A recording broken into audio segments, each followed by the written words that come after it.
Hello மக்களே, இன்றைக்கி ரொம்பவே சிம்பிள் அண்ட் ஈஸியான தக்காளி குழம்பு எப்படி வைக்கிறதுன்னு பார்க்கலாமா? இது தோசை, இட்லி எல்லாத்துக்குமே சூப்பராக இருக்குங்க. நான் இன்றைக்கி தக்காளி குழம்பு செய்கிறதுக்கு 6 to 7 தக்காளி அரிஞ்சு வச்சுருக்கேன். அண்ட் 1 கப் அளவுக்கு சின்ன வெங்காயம் எடுத்திருக்கேன்.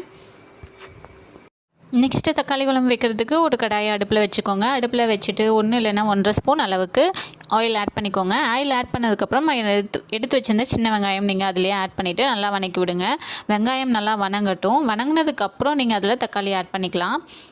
நான் எடுத்து வச்சுருந்த தக்காளி ஆட் பண்ணியிருக்கேன். உங்களுக்கு எவ்வளோ வேணுமோ அந்தளவுக்கு தக்காளி ஆட் பண்ணிக்கோங்க. அதாவது நான் ஒரு 3 பேருக்கு சமைக்கிற அளவுக்கு தக்காளி ஆட் பண்ணியிருக்கேன். உங்களுக்கு எவ்வளோ வேணுமோ அந்தளவுக்கு தக்காளி ஆட் பண்ணிக்கோங்க. தேவையான அளவுக்கு உப்பு, ஒரு 2 பீஸ் அளவுக்கு தேங்காய் ஆட் பண்ணியிருக்கேன். உங்களுக்கு தேங்காய் ஆப்ஷனல் தான், வேணும்னா ஆட் பண்ணிக்கலாம், வேணும்னா விட்டுறலாம். 1 டேபிள் ஸ்பூன் அளவுக்கு சாம்பார் தூள் ஆட் பண்ணிக்கலாம். உங்களுக்கு காரத்துக்கு எவ்வளோ சாம்பார் தூள் வேணுமோ அந்த அளவுக்கு ஆட் பண்ணிக்கோங்க. 1 இல்லை 2 டேபிள் ஸ்பூன் வேணாலும் நீங்கள் ஆட் பண்ணிக்கலாம். 1 டேபிள் ஸ்பூன் அளவுக்கு மல்லித்தூள் ஆட் பண்ணிக்கலாம். ஆட் பண்ணிவிட்டு நல்லா வதக்கி விடுங்க. உங்களுக்கு காரத்துக்கு வேணும்னா மிளகாத்தூளும் ஆட் பண்ணிக்கலாம். நான் இன்றைக்கி 1 டேபிள் ஸ்பூன் அளவுக்கு மிளகாத்தூள் ஆட் பண்ணியிருக்கேன். இதெல்லாம் ஆட் பண்ணி நல்லா வதக்கி விடுங்க.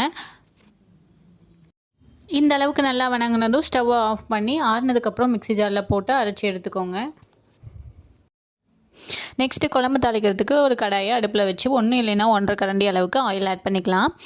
எண்ணெய் நல்லா காஞ்சதுக்கப்புறம் கடுகு, உளுத்தம்பருப்பு, கடலைப்பருப்பு இதெல்லாம் ஆட் பண்ணிக்கோங்க. இதெல்லாம் பொரிஞ்சதுக்கப்புறம் கொஞ்சமாக கருவேப்பிலை ஆட் பண்ணிக்கோங்க.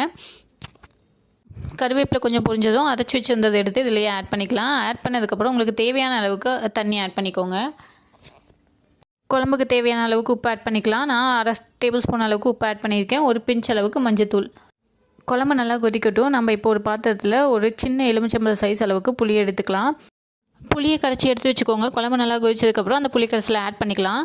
குழம்பு நல்லா கொதிக்கிற ஸ்டேஜில் நீங்கள் இந்த புளி கரைசலை ஆட் பண்ணிக்கோங்க. புளிக்கரைசலை ஆட் பண்ணிவிட்டு குழம்பு நல்லா சுண்டுனதும் நீங்கள் இறக்கிடலாம். அவ்வளோதான், சிம்பிள் அண்ட் ஈஸியான தக்காளி குழம்பு ரெடி. நீங்களும் ஒரு டைம் வீட்டில் ட்ரை பண்ணி பார்த்துட்டு கமெண்ட் பண்ணுங்கள். உங்களுக்கு இந்த குழம்பு பிடிச்சிருந்ததுன்னா லைக் அண்ட் ஷேர் பண்ணுங்கள். மறக்காமல் சப்ஸ்கிரைப் பண்ணிடுங்க. நெக்ஸ்ட் வீடியோவில் பார்க்கலாம். பாய்.